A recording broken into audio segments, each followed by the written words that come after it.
இந்த ஷேப் கரெக்டாக வந்தாலே இந்த ஷார்ட் ஸ்லீவ் வந்து உங்கள் பாடியில் அழகாக செட் ஆகிடும். 3 இன்ச்சு 3.5 4 இன்ச்சு 4.5 இன்ச்சு இந்த அளவுக்கு ஸ்லீவோட லென்த் எடுக்கிற எல்லாருமே இந்த டெக்னிக்கை ட்ரை பண்ணிங்களா சூப்பரான ஃபிட்டிங்கை நீங்கள் பார்க்கலாம். இந்த வீடியோ பிடிச்சிருந்தாலும் இந்த மாதிரி நிறைய வீடியோஸ் இந்த மாதிரி இன்ஃபர்மேட்டிவான வீடியோஸ் வேணும்னு நினச்சிங்கன்னா மறக்காமல் என் சேனலை சப்ஸ்கிரைப் பண்ணுங்கள். Hi welcome back to my channel.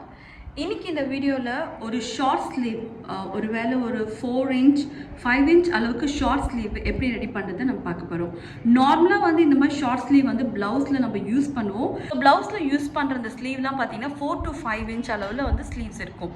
So அந்த மாதிரி ஸ்லீவ்ஸ் எல்லாம் எப்படி ஃபிட்டிங் கொடுக்கணும், எப்படி ஃபஸ்ட்டு அதை டிராஃப்ட் பண்ணணும் தான் இன்றைக்கி வீடியோவில் பார்க்க போகிறீங்க. பிகாஸ் நார்மலாக ஸ்லீவ் பண்ணுற மாதிரி ஷார்ட் ஸ்லீவ் நம்ம பண்ண முடியாது. ஒரு சின்ன அட்ஜஸ்ட்மெண்ட் பண்ணால் தான் அந்த ஸ்லீவ் வந்து கரெக்டாக நம்ம பாடிஸ் கூட செட் ஆகும். அந்த ஸ்லீவ்ஸ் எப்படி பண்ணுறதை நம்ம பார்க்க போகிறோம். ஃபேப்ரிக் வந்து நான் ஃபோல்ட் பண்ணி ஹாஃபில் வச்சுருக்கேன். இப்போ வந்து ஃபர்ஸ்ட் இதில் வந்து நான் ஒரு பேஸ் லைன் வரைஞ்சிட்டு இதில் நான் என்னோட எக்ஸாக்ட் ஸ்லீவை நான் மார்க் பண்ண போகிறேன். ஸோ ஸ்லீவை மார்க் பண்ணுறதுக்கு ஸ்லீவோட பைசெப்ஸ் அதாவது கேப் ஹைட் நமக்கு தேவைப்படும். ஸோ இதோட கேப் ஹைட் வந்து பார்த்தீங்கன்னா ஸோ நார்மலாக ஒரு ப்ளவுஸ்க்குன்னு பார்த்தோன்னா நம்ம ஒரு 3.5 இன்ச் நம்ம வைக்கிறோன்னா ஸோ அந்த 3 இன்ச்சஸ் நான் இங்கே மார்க் பண்ணிவிட்டு இதில் வந்து என்னோடய ஆர்ம் ஹோல் ரவுண்ட் எவ்வளோ வருதோ ஒரு வேளை 8 இன்ச் என்னோடய ஆர்ம் ஹோல் ரவுண்ட்னா அதை நான் இங்கே மார்க் பண்ணிடுறேன். மார்க் பண்ணிவிட்டு இந்த பைசெப்ஸ் லைனுக்கு ஒரு லைன் வரைஞ்சிருங்க. இங்கேருந்து உங்கள் ஆர்ம் ஹோல் ரவுண்ட் எவ்வளோ வருதோ அதில் பாதியை இதில் மார்க் பண்ணிடுறோம். மார்க் பண்ணி இப்படி ஒரு க்ராஸ் பண்ணிவிட்டு இப்போ இதை நம்ம ஷேப் பண்ணுறோம். ஷேப் பண்ணுறதுக்கு முன்னாடி இதை வந்து நான் ஹாஃப் எடுத்து மார்க் பண்ணிவிட்டு இந்த லைனுக்குள்ளேயே நம்ம இதை ஷேப் பண்ணிடலாம்.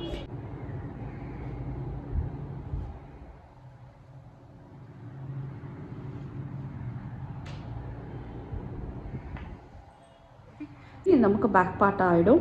இப்போ இதில் வந்து நம்ம ஸ்லீவ்ஸ் வரைய போகிறோம். ஸோ இப்போ இந்த ஸ்லீவ் வந்து பார்த்தீங்கன்னா கேப் ஹைட்டே வந்து பார்த்தீங்கன்னா இதில் ஒரு 3.5 இன்ச் வந்துடுச்சு. இப்போ இந்த ஸ்லீவ் லென்த் வந்து 4.5 இன்ச் ஸ்லீவ் லென்த் வேணும்னு வச்சுக்கலாம். ஸோ அப்போ இந்த கேப் ஹைட்டை விட லைக் 1 இன்ச் மட்டும்தான் எக்ஸ்ட்ரா இருக்குது. ஓகே, ஸோ இப்போ இதில் ஸ்லீவ்ஸ் எப்படி பண்ணுறதுன்னு பார்க்கலாம். ஓகே, ஸோ இப்போ இந்த ஸ்லீவோட ரவுண்ட் அந்த ஸ்லீவ் எங்கே கரெக்டாக முடியுதோ அதை எடுத்துக்கோங்க. இமேஜின் என்னோடய ஸ்லீவோட ரவுண்ட் வந்து பார்த்தீங்கன்னா 12 இன்ச் அதோட ஸ்லீவோட சுற்றளவு. அதை பாதி பண்ணனா 6 இன்ச்சு. அந்த 6 இன்ச்சு தான் இதில் மார்க் பண்ணணும். மார்க் பண்ணுறதுக்கு முன்னாடி என்ன பண்ணுங்கள், இது வந்து எக்ஸாக்ட் ஸ்லீவ் லென்த்து. இந்த கீழே அந்த லென்த்துலேருந்து ஒரு 1/2 இன்ச்சு வெளிப்பக்கமாக ஒரு மார்க் பண்ணிடுங்க. இந்த பாயிண்ட் இங்கே இருக்கு இல்லையா, இதை பாதி ஹாஃப் எடுத்துக்கங்க. ஹாஃப் எடுத்துட்டு இந்த பாயிண்ட்டும் இப்படி நம்ம கனெக்ட் பண்ணுறோம் வெளிப்பக்கமாக. ஓகே, ஸோ இதில் நம்மளோட ஸ்லீவோட ஓப்பன் 6 இன்ச் வச்சுணுமா, அந்த ஸ்லீவோட சுற்றளவு 6 இன்ச் வச்சு இதை நம்ம எப்படி மார்க் பண்ணுறோம். ஓகே, ஸோ இது 1/2 இன்ச்லேருந்து 3/4 இன்ச் வரைக்கும் நீங்கள் வெளியே கொண்டு வரலாம். இது வந்து லைட்டாக கொஞ்சம் ஷேப் மாதிரி மேலே கொடுக்குறேன். இது ஸ்ட்ரெயிட்டாக இருக்குது இல்லைங்களா, கொஞ்சம் ஷேப் மாதிரி கொடுத்தீங்கன்னா இன்னும் ஃபிட்டிங் நல்லாயிருக்கும். லைட்டாக மேலே ஷேப் பண்ணிவிட்டோம். இந்த மாதிரி 1/2 இன்ச் உள்ளே வந்துருச்சு. ஓகே, ஸோ இதுக்கு வந்து ஸ்லீவுக்கு ஃப்ரண்ட் பார்ட்டு கொடுக்குற உள்குழியும் இதில் கொடுத்தோன்னா நமக்கு வந்து ஃப்ரண்ட் பக்கம் இப்படி கொடுத்தோன்னா இது நம்ம ஸ்லீவ் வந்து கட்டிங் வந்து ரொம்ப பர்ஃபெக்டாக இருக்கும். எப்போல்லாம் வந்து இந்த மாதிரி நீங்கள் வந்து சின்ன ஸ்லீவ் கொடுக்குறீங்களோ அப்போது உங்கள் கையோட சுற்றளவு இருக்குது பார்த்தீங்களா, அதை கொஞ்சம் லூஸ் பண்ணி எடுங்க. ஒரு வேளை டைட்டாக எடுக்கிறீங்கன்னா அதோட ஒரு 1 இன்ச் ஆட் பண்ணிவிட்டு அப்புறமேட்டு 2ஆல் டிவைட் பண்ணுங்கள். ஸோ அப்போ இந்த இடம் கொஞ்சம் லூஸாக இருந்தால் தான் இந்த ஸ்லீவ் வந்து பாடியில் போய் கரெக்டாக ஃபிட் ஆகும். ஓகே, ஸோ இப்போ இதை நான் கட் பண்ணி காட்டுறேன் இது எப்படி இருக்குன்னு. ஒரு 1/2 இன்ச் வந்து இது கீழே வந்து தையலுக்கு நான் விட்டுட்டு இதை அப்படியே கட் பண்ணிக்கிறேன். ஓகே, ஸோ இது கீழே பகுதி வந்து பார்த்தீங்கன்னா நம்ம பயஸ் கொடுத்து இதை மடிச்சு தைப்போம்.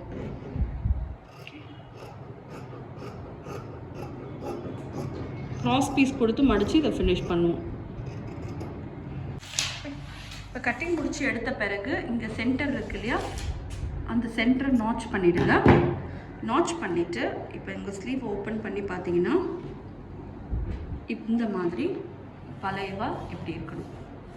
ஓகே, ஸோ இதில் வந்து ஃப்ரண்ட் பார்ட்டை நான் கட் பண்ணுறேன். எப்போவுமே ஓப்பன் பண்ணி தான் நான் ஃப்ரண்ட் பார்ட் கட் பண்ணுவேன்.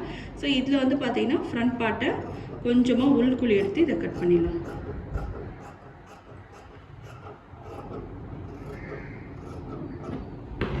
ஓகே, உள்குறி எடுத்து கட் பண்ணிட்டோம். இப்போ இதை இந்த சைட் காட்டும்போது உங்களுக்கு இன்னும் அழகாக தெரியும். இந்த ஸ்லீவ்ஸில் இந்த மாதிரி ஷேப் கரெக்டாக வந்தால் மட்டும்தான் ஷார்ட் ஸ்லீவ் வந்து உங்கள் கைக்கு கரெக்டாக போய் ஃபிட் ஆகும்.